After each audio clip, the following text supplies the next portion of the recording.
Hey, welcome back, sports fans, to an edition of Sports, of course, with Jonah and RPF. The World Cup reaches its semis with some upset madness. Are the Jets coming back to earth? Chiefs defense could be their kink. The Eagles are scary good, and the Cowboys are good and scary. I'll explain. I'm your host, Jonah. With me, as always, is my man, RPF. You can find us everywhere you listen to your podcasts, over on Apple, Spotify, Podbean, all the good ones. And we are also socially found on Instagram and Twitter. And of course, our dedicated YouTube channel, Sports, of course, with Jonah and RPF. Just head over to any of those search bars, throw in Sports, of course, with Jonah and RPF, and you will have no problems finding us. RPF, my friend, as always, it has been a hectic week of sports. World Cup's been crazy. NFL's, it's December, so it's just getting great. It's getting great for everyone but certain fans. How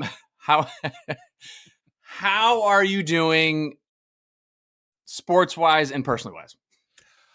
Okay, sports-wise is, we'll talk about. It's like basically but I will say it's loaded, right? I don't have time to mourn anything because something bad's happening at the other channel for my other team. So it's basically this kind of constant chain of horror and hope at it's a combo there. But I will say, early this morning, as I think I mentioned to you, I had a delivery sent to my house, which couldn't be avoided, and they were early. Mm-hmm. Anyway, so I'm here. It's like 10 degrees here, so I was hoping they hurried up, and they get here, and it's these two guys, and there's like all this stuff they're unpacking, and I'm telling them where to go, and I realized that I could see from the corner of his jacket he has like I believe it was like a Moroccan jersey on or something. Oh, really? And he saw my jersey, and he goes.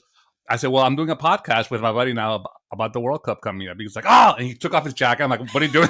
I didn't know what was happening. Exactly. I just met you, buy me dinner first. Anyway, and he said he's from Marrakesh. And for those who don't know geography, that's the capital of Morocco. So you can imagine how excited he is that he has to work. He's working a double shift so he can get home in time to watch the match. Wow. The next day. Anyway, the point is that he guaranteed a Moroccan win. He said to me very calmly, this is as he's lifting these heavy boxes he says, in the history of our country, and we've had a long history, it is the biggest moment in our country's history. Wow. I mean, it is. Can you imagine, for Americans who we all think about it. Yeah, even the Super Bowl, it's like, it's one game, it's a great game, but the next year we'll get. This is not like this. This has been like prayer visuals. The entire country's been closed the whole week. No one's working. Everyone's holding hands and praying, and it's just an amazing moment to think about what this means, what this game means for the rest of the world, right? So. Yeah. Anyway, I just found that astounding that insider tip, that he guaranteed a victory over the defending champion France. So there it is. You heard it here first. You heard it here first. RPF's delivery guy is guaranteeing the victory. That's awesome. Shamir, by the way, is his name. Okay, perfect. Shout out to Shamir. Shout out to Shamir. It's been amazing. We'll get into it in a second here. I wanted to take a moment to. I got my garb on. I got my sweatshirt with it says all of our Super Bowls on it. I got my hat on. Yeah, because man, we had a good game, RPF, and I think we are Super Bowl bound now.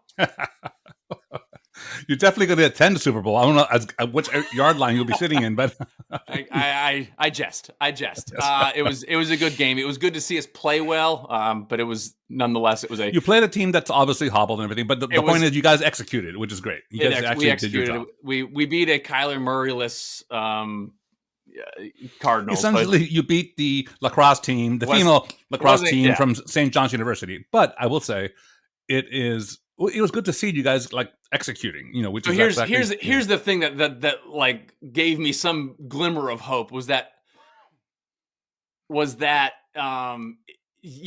was sort of a hobbled Cardinals, but it would have been if we had won the game, like 14-13, I'd be like, oh my gosh, but we did, we said, you know what, they are injured, so we're gonna go get them.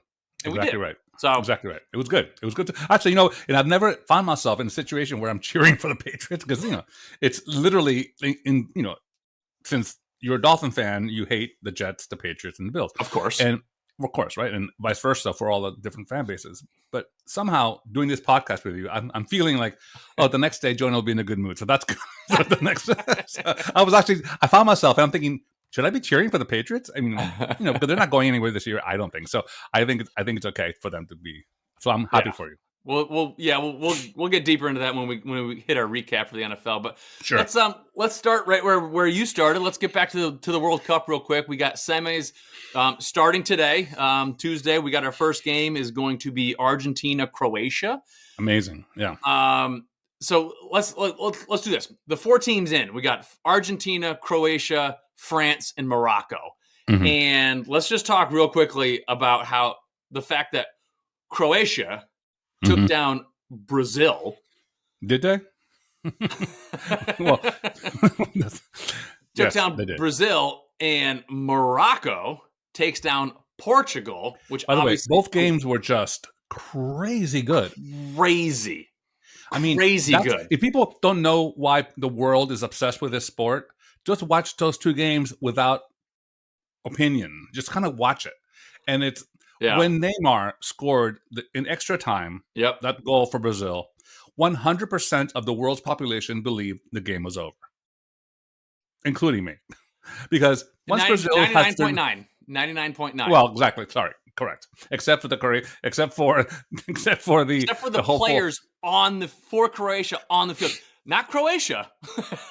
Croatia was like, by the way, barely survived penalty kicks the round before, is now with 15 minutes left or less, has to somehow score on the world's best team when the world's arguably right now the world's best player just scored a miracle goal. Which, by the way, quick aside, if you have 10 minutes, go to YouTube. You may have heard of it, and literally Google or YouTube search for Neymar's goal announcements in different countries.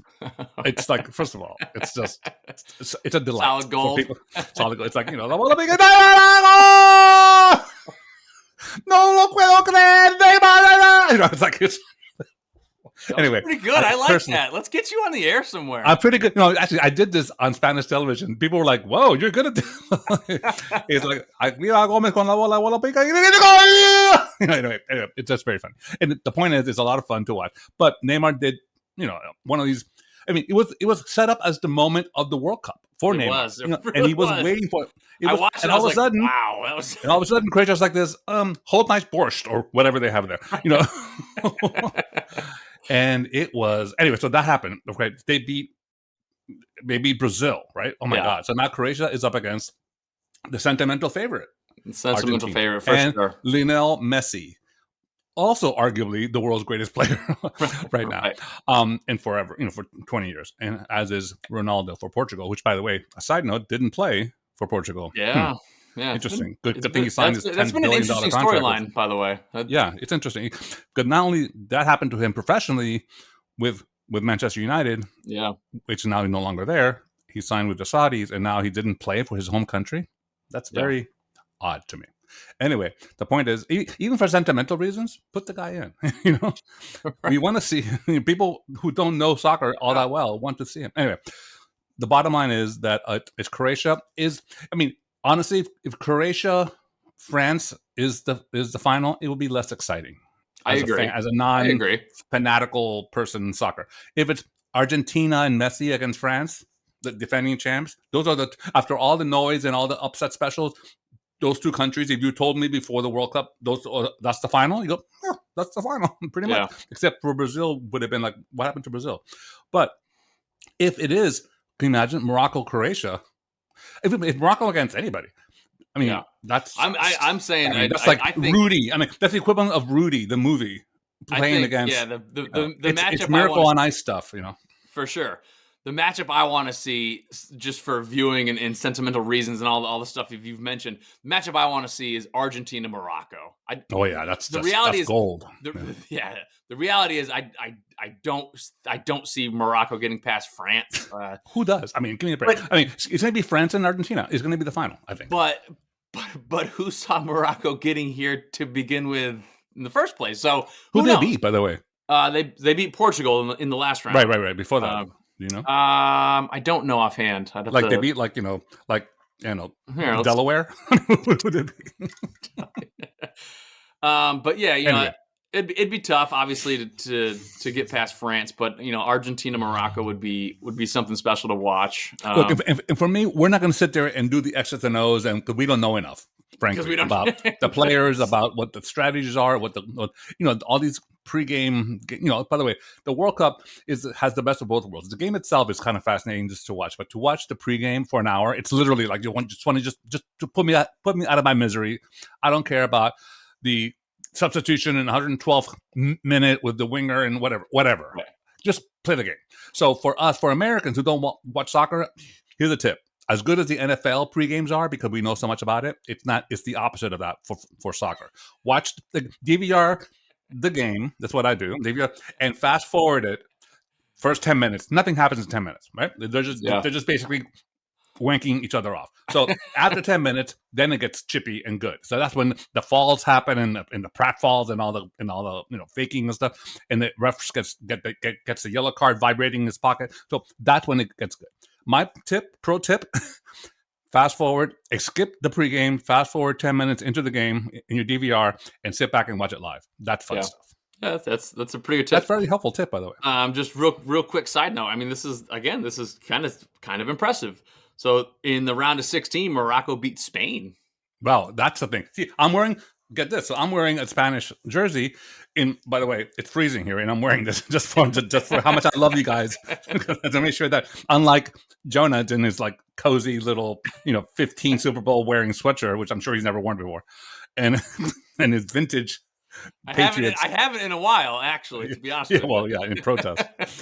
But anyway, Spain. That was a shocker because I'm a big that's when you got mad at me when I said I feel bad for Nadal because he was a big fan, and he's like, okay, I'm telling this story. So I text Jonah after Spain loses to Morocco of all places. I said, I feel so bad for Rafa. He's Spain's biggest fan. Well, you would have thought I said, I just took your kid's lunch money. He literally put his hand on his hip and started typing, saying, I'm sure there's like all these people in Morocco that are much more happy. And I'm like, dude, I'm saying of the celebrity world, Rafa is very public for 20 years that he follows So I wasn't saying there was a taxi driver somewhere that actually spent money to send his kids to, world soccer. No. The point is, it was just very funny how your reaction was very visceral. I'm like, struck a nerve somehow.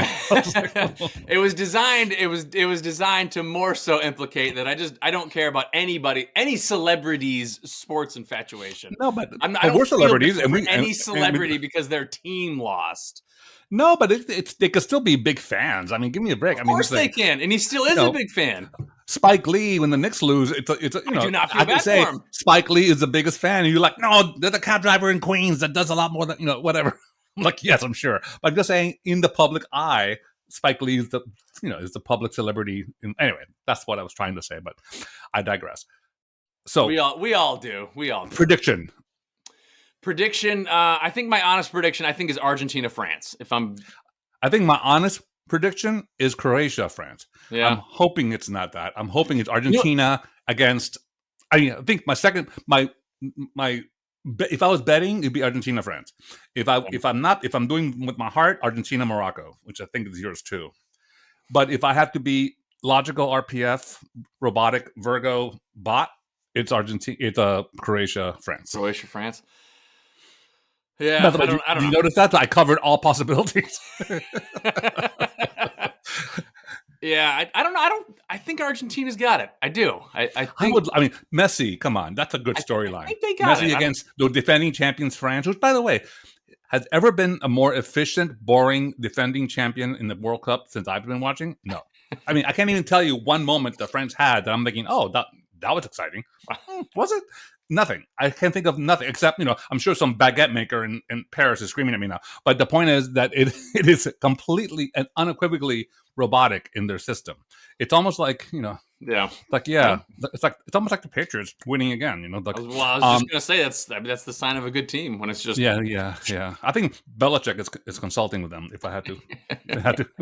But anyway, so I believe it will be I'm going to go on a limb and predict what everyone else is saying. Argentina and France. Argentina, France. Okay. Which will be, by the way, probably break the record for world audience. For Could, sure. yeah. France obviously a huge European. Yeah, for sure. And Argentina, you're kidding? And Messi, his Yeah. World Cup final.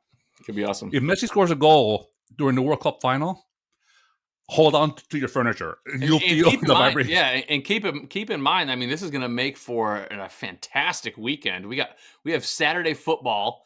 We have 3 games on Saturday, and then Sunday we have the World Cup finals at 10. Right, rolling right into the 1:00 games of right. NFL, and obviously it's December and everything's picking up. So let's get into that a little bit. Let's recap our NFL weekend. Yep. I teased a little bit with the Jets coming back to earth and the Chiefs defense. Eagles are scary good, and I said the Cowboys are good and scary. Yep. Let me explain. Is yes, the Cowboys. Cowboys won. What was the game of the week for you that brought you went? Game of the week that made besides the Patriots, of course, go would be. I don't know. Right? There's some. Well, I'll tell you mine. Yeah, give me yours. I think my game of the week that was shocking before because they were favored and yet they won. The Lions over the Vikings. The Lions over the Vikings. Now the Lions have now put themselves, wait for it, in playoff contention. They have. More importantly, is redeeming my preseason pick of Dan Campbell, their head coach, as the coach of the year, possibly for the NFC. When they started 1-7 or something, I said, "Oh my God, this is a year." But they've always had this great offense and just their defense, and all of a sudden they're peeling off win after win after win. They beat the Vikings, a 10-2 Vikings. Weren't they 10-2 or something? 10-2, yes, no, and they just dismantled them. Even the score wasn't as close. The game wasn't as close as the score. So now the Lions are going in. Who are they playing next week? They're playing the Jets. At the Jets. So that's good for you and me, because that's going to be very interesting to see that. If the Lions pull off that win, they get to 500, and in the NFC, that's basically division leading, if you're 500. So anyway, just that, to me, that was a very, very, I mean, it's cool to watch the Lions, right? Come back. It is. It's very cool. So to me, that I got, like, honestly, that game didn't shock me. I've been super high on the Lions for a while. Yeah, knocking only their defense. Their defense is just it's atrocious. Yeah. And so to me, that game was a combination of both stances. To me, I've been high on the Lions. They've just had a terrible defense, and I haven't been high on the Vikings. They're the weakest winning team. They are the dullest, shiniest object out in the NFL right now. And I just. So when that happened, I wasn't like, oh my God, like I can't believe, No, but it just fulfilled what the expectation could have been, and it was, I got to be honest with you, RPF, and maybe this is a good segue. I think one of the biggest, shock moments, games for me of the week was your Dolphins. Yeah, I mean, let me know when we're talking about that, because I'll say my piece and move on with my life. Because I honestly I thought. I didn't think they would. There's nothing. They would handle it. I thought they would. There's nothing to say. This is the weird thing. And I was talking to someone about this before the game. I said, it's so strange to me that even in victory over the Steelers, which was also a national audience, every game under the lights, we play atrociously. And it's just, we play great when it's like a regional game and no one's seeing it except people in Tampa or something.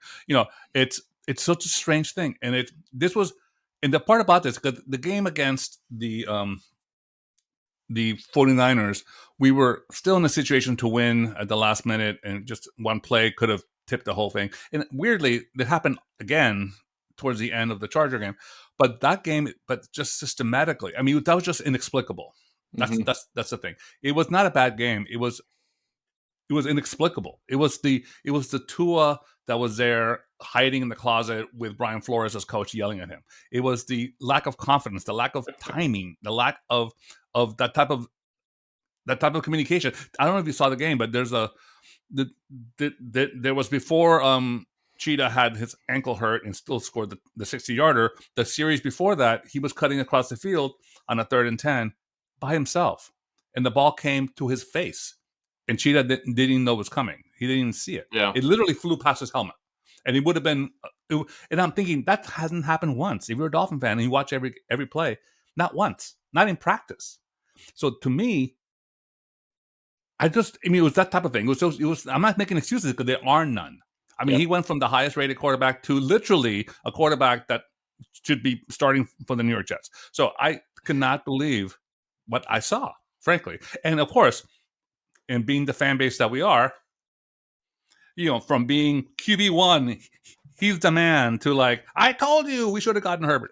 So meanwhile, in Holland, number 8, our best defensive player, arguably, is went on Instagram Live yesterday and just set us straight. He was like saying, Relax. this is our quarterback. This is our man. Anyway, he was like, fuck you people. You're either with us or you're not. Fan bases are ride or die, like we are. If we said, do you want to hop off the train? Get the fuck off. And it was like, yeah, finally. So that's what we need, I think, to kind of just rally. Because now we're heading into the most difficult of 3 straight road games at Buffalo, Saturday night. Wait for it. 6 inches of snow in the 20s predicted. Tua from Hawaii should be fine, right? So, but in this upside down type of moment, maybe that's the game he snaps out of it. But let's say he doesn't, right? Now we're 8-6. Now we go into crunch time, do or die time. We have it. They're all winnable games on Christmas Day, as I've been mentioning. Aaron Rodgers, Green Bay Packers at Miami. We have to win. A must win. It's winnable. All of a sudden, for sure. At New England. Probably, arguably, the game of the AFC East. That'll be also Rams. That could be a huge game for us. That one will be really big.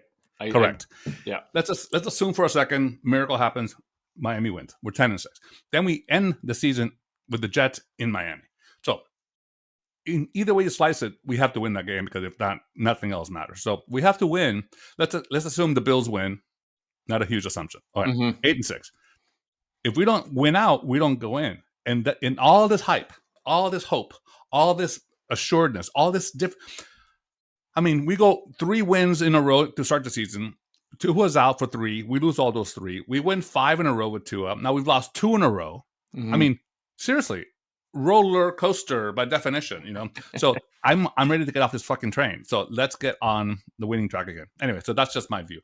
And there's no excuse. The bottom line is it's literally inexplicable, which we have to get to the bottom of and find out what's happening, because it could be something else going on that we don't know about. But here's the headline to all of that is, even with all of that, after the 60-yard hobble touchdown that Cheetah had, he was like hopping into the end zone if you saw him. We had a 4th down and 6 that we, again, fingertips, whatever. We could have, should have. But I'm saying another game where we had no right to be in at all. And our defense kind of flexed enough for us to get there, with Phillips and Chubb coming in the sides.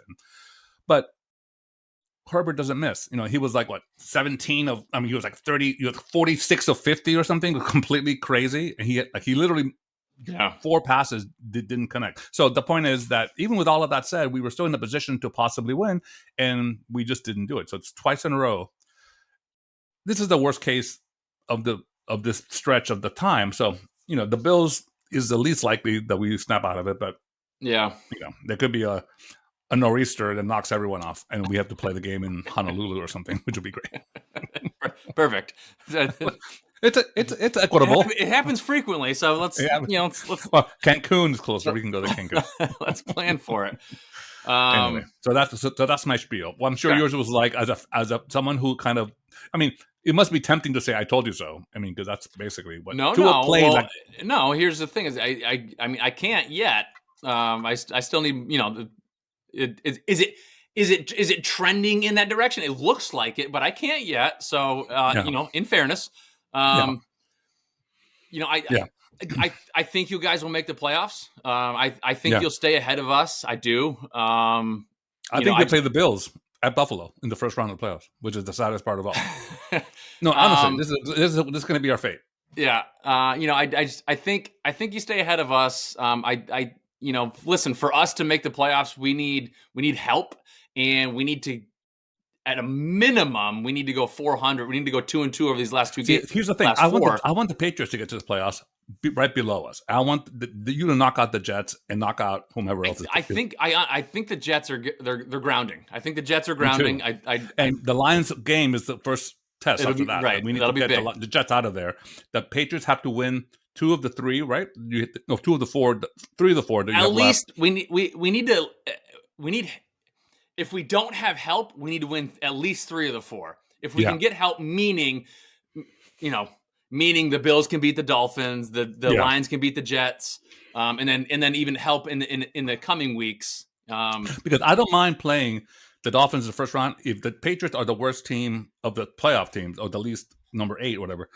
8 plays 2, 8 at 2. So the Patriots 7. At the Bills, 7 plays 2. Yeah. Or 7 plays 2, right? Sorry.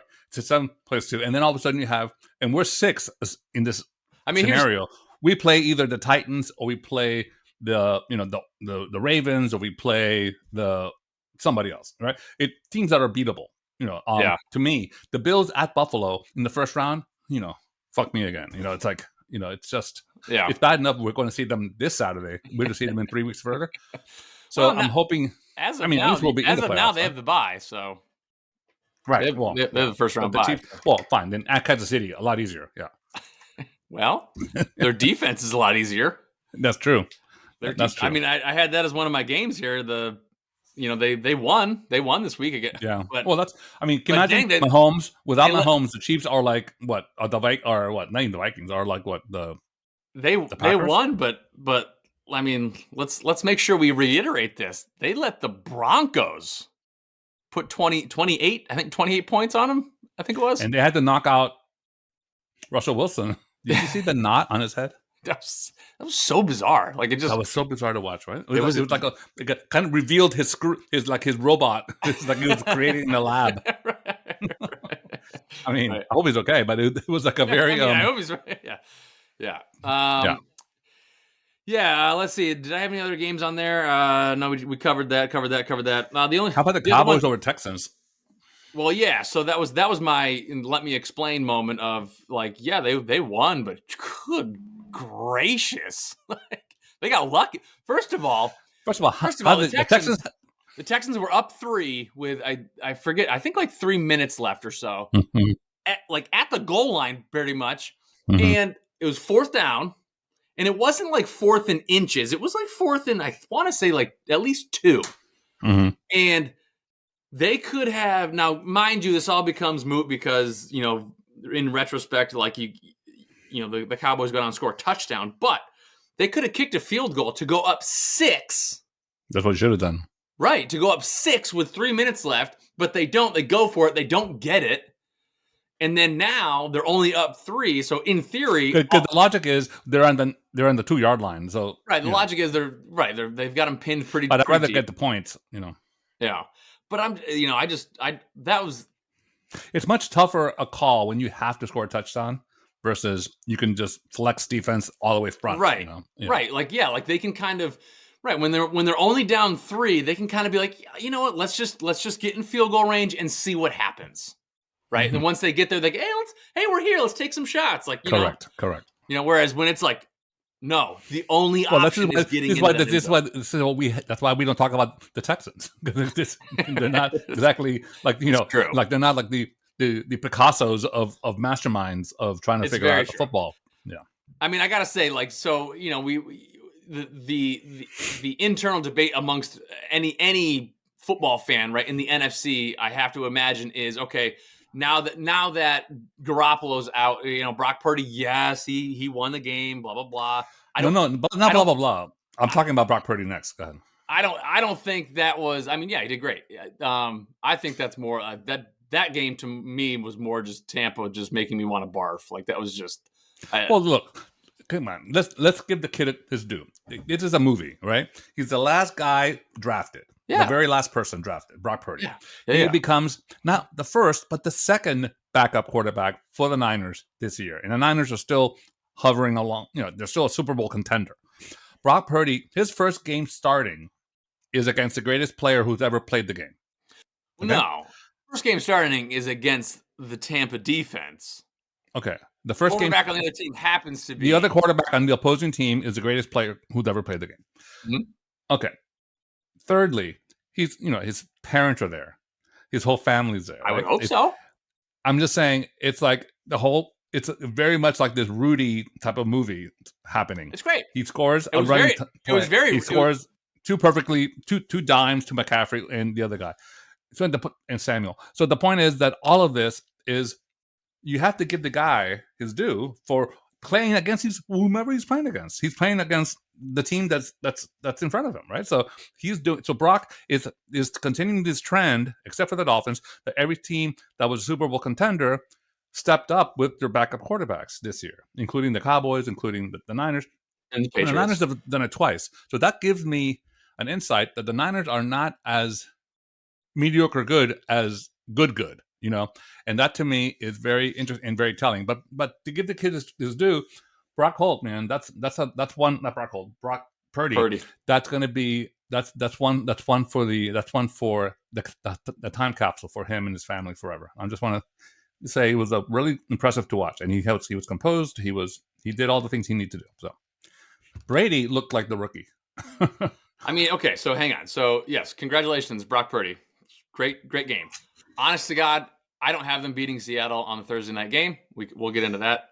We'll get into that. Well, the Seattle game, Panthers beat the Seahawks, making it crazy. How could the Carolina beat anybody, let alone, the Geno Smith, the revival tour of the Seahawks?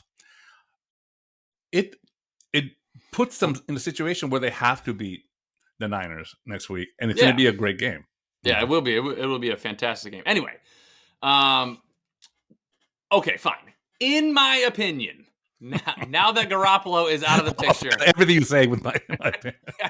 Now that Garoppolo's out of the picture, the internal conversation becomes, okay, NFC, who's it going to be, Cowboys or Eagles? And my point, all I'm trying to get to is, my point is, after this weekend, the Cowboys absolutely struggled against the Texans, and the Eagles absolutely throttled the Giants. And so to me, it's no longer... In my opinion, who did the last week or 2 weeks ago? Who did the Cowboys throttle? The Giants. So it could be the Giants. It could be the Giants being really bad. I don't think so. But look, I think the Eagles against Cowboys / Niners has to be the NFC Championship game. Don't you agree? It'd be more. Well, but it would be a lot more fun. It'd be the Niners against the Lions. That'd be great. That'd be awesome. That would be awesome. Man. Imagine if Goff comes back and becomes... Don't even get my hopes up with the Lions. I can't even say it for him. But the idea of the Goff right now is waking up at 3 a.m, telling his wife, "Oh my God, this is the year I'm going to come back and win the Super Bowl." I just feel for the guy. He's been so maligned in his entire career. Yeah. Anyway, so good. All right. So that's the NFL. That is the NFL.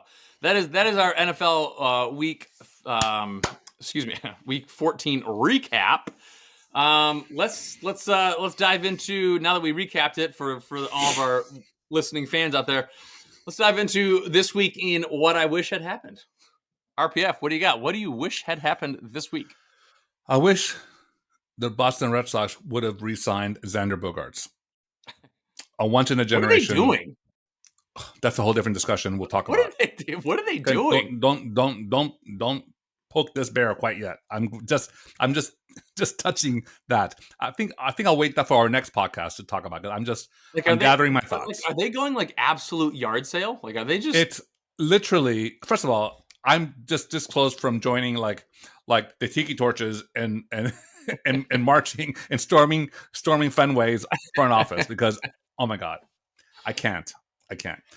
Xander Bogaerts, like, it's bad. When we lose Mookie Betts to the Dodgers, Xander Bogaerts, Mr. Red Sox, lost to San Diego for, by the way, money that's like we have in on the sofa cushions of the Red Sox front office. We have that type of money, and now going forward, if we lose Rafael Devers, arguably the greatest player to be in the next 10 years in baseball, then it is over. And I'm spelling it O-V-A-H. Over for the Red Sox, because I literally don't understand what the F they're doing. I don't understand it. So anyway, so that's what I wish happened. The other thing I wish happened, there's two things I wish happened. Shocker, was that another week the Dolphins looked terrible. And I'm going to be honest about it because, no one's a bigger Dolphin fan than me. No one's more optimistic than me. No one is like, I told you so than me. Mm-hmm. No one is telling you how Tua's numbers are like, the best numbers since 1912 or whatever. Right. There's no excuse for what's happening for the past 2 weeks. They've exposed themselves as being bad. Not beatable, but bad. They were bad. Mm-hmm. And that's not going to fly. So I think in Buffalo, in the snow, you better show up. If we're going to lose, we're going to lose 31-30. We better lose 27-24. We better lose with a fucking some fight in men, it, yeah. Not like fucking little scared children. So I think I'm getting to the point where I need to, as much as I love my Dolphins and I'm ride or die forever, as you know, mm-hmm. I have to see them step up. And that's going to be a big test this Saturday night. Saturday Night Live, baby, under the lights in Buffalo. So anyway, that's what I wish would happen. Yeah, fair. For me, this is sentimental. This just comes from being a Tom Brady fan. I wish that Tom Brady hadn't become so terrible. It's hard to watch. It's hard to watch. Yeah, it's hard to watch. And watching this past game, it's just it became. It's more and more. It's like, and I'm sure it's been happening in the past, and I just sort of didn't. I told you last season. Didn't want to acknowledge it. He keeps bouncing the ball in front of, he's short arming. No, different. No, last season he threw for 4,500 yards. He led the league in. No. Last season was completely different. Point out every time every incompletion. I told you this season, and like I said, I'm sure it's been happening. I just kind of sort of as a fan refuse to sort of admit it, right? But it's becoming glaringly more obvious. There's people that are open, and he's just not. He's not. Do you think how much of that do you hope, as a Tom Brady fan forever? How much of that do you think and hope is the off field distractions, shall we say? It's honestly that's a very interesting question to me. Only next season he could be behind them. It could be completely focused. Only because So is he back next year? It's got to be one of three things. I think, right? I don't know. I'm not a quarterback, but it's either got to be off the field distractions. Mm-hmm. It's got to be problems like communication problems with your receivers and the team and all that. Chemistry. Or it's got to be you're just old and you can't throw the ball anymore. Could all three things be true? Well, here's the sad part is that I don't think it's chemistry. It's essentially the same receiving core that he's had the past years, minus Gronk, which is huge, his security blanket. But you would think if that was the only issue, you would think he would have been able to figure something else out by now. One of the other tight ends he would have been like, "Hey, you're not Gronk." But you're right. He's missing open targets he's never missing open targets, and I can't logistically say, "Oh, the receivers are running the wrong routes," because it's the same receivers that have been running these routes the years before. Yeah. So, and then part of me is like, is it him physically? And it's just he's never had, Peyton Manning, towards the end of his career, he broke down. He had neck surgeries and he had a foot problem. And so his last year when he was barely doing stuff, you're like, well, yeah, the guy's broken. Yeah. Whereas Brady, he hasn't, to our knowledge, he hasn't sustained these types of injuries. That's interesting. Because even I'm thinking back, I'm older than you. My generation, when I was first a kid growing up watching Joe Namath, his last season after he left the Jets, of course he won the Super Bowl and is a legend, Broadway Joe. And Joe Namath, is the quarterback, ends up being the LA Rams quarterback. And of course, from New York, from the Clique Lights of Broadway to Hollywood Lights, he was like a perfect segue for him. And the attention and the press and the girls and the whole thing he does. And then Joe Namath he was like watching my uncle play quarterback. It was just But like you said, he was broken down. His knees were shot. He had 20 surgeries and all this stuff. He was on painkillers so you knew he was broken down horse. But to your point, Brady hasn't been that. He hasn't. It's seemingly okay. And seemingly but okay. is he? So Yeah. but he's also. Or can we find out later off season that he was dealing with a hip issue or dealing Right. with Yeah, that's what we don't know. anal gland was expanding or something. That's a big problem among the Buccaneers, by the way. The player. Pirates in general. But anyway, I sentimentally wish that Tom Brady hadn't become so terrible. Well, that's fair. Okay, listen. Let's end this podcast on an upswing, shall we? Hey, Thursday night football. 49ers, Seahawks. Who you got? Who saw that coming as a potential game of the week? That's like, wow. Could be. I think I'm going to stick with the 49ers. I think Brock is not a fluke. I think he has the confidence of not only the fan base, which is great, but he has the players in that locker room have his back. I'll give you that. I think the Seahawks are not imposing. The Seahawks at home are more imposing. I think it's a great game. I think it comes down to a field goal or special teams play at the end of the game. I'm going to give it to the Niners. I'm going to go without Seahawks. Samuel. I'm going Seahawks on this one. I think close. I think Brock Purdy plays well. I don't think he's bad. I think he plays well. I think they get a couple touchdowns. He's no Zapier. He's no Zapier, ladies and gentlemen. But I do think he comes back down to earth a little bit. I think when I say come back down to earth, the storyline this weekend was phenomenal. It was great. But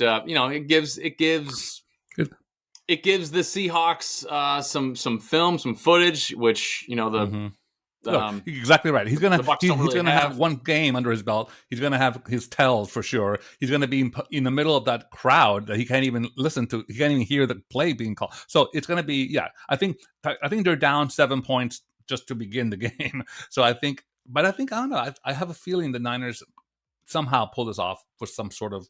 By the way, speaking of, we never talked about that crazy fumble recovery from Tyreek Hill. In the Dolphin game, that's on you. I mean, that's. But did you see that? Or no? It's Dolphins. It's Dolphins highlights. Did you see it? So it's up to you to bring it up. I did see it. By the way, fun fact: Tyreek Hill is the only player in NFL history that has scored a touchdown as a running back, wide receiver, fumble recovery, kickoff return, and punt return. The only player in history. So that's something. The fumble return was the only thing that was missing, and sure enough, there he goes. Anyway, so that is a little Dolphin side fun fact that I give you. A glimmer of hope in your sea of. Okay, so you have the Dolphins Seahawks. We have the Niners. Let's see what happens. Let's see what happens. Hey. Great show for us. We're actually doing something a little bit different. We're going to do 2 shows a week now. So this will be Tuesday, and we got another one coming out on Saturday to give us a little look ahead into the Sunday matchups. Actually, we'll get it out early on Saturday so we can look ahead at the Saturday matchups too. So that's true. Yeah, yay. Dolphins Bills. Saturday Night Live. Saturday Night Live. Is it in New? It is live from New York State. Works, right? It's true. All right, hey, that's all the time we got. Thanks you for tuning in. It has been a fantastic show. You can find us anywhere you listen to all your podcasts. We are socially found on Instagram and Twitter, as well as our dedicated YouTube channel, Sports of Course, with Jonah and RPF. RPF, my friend. See you next time. See you next time, brother.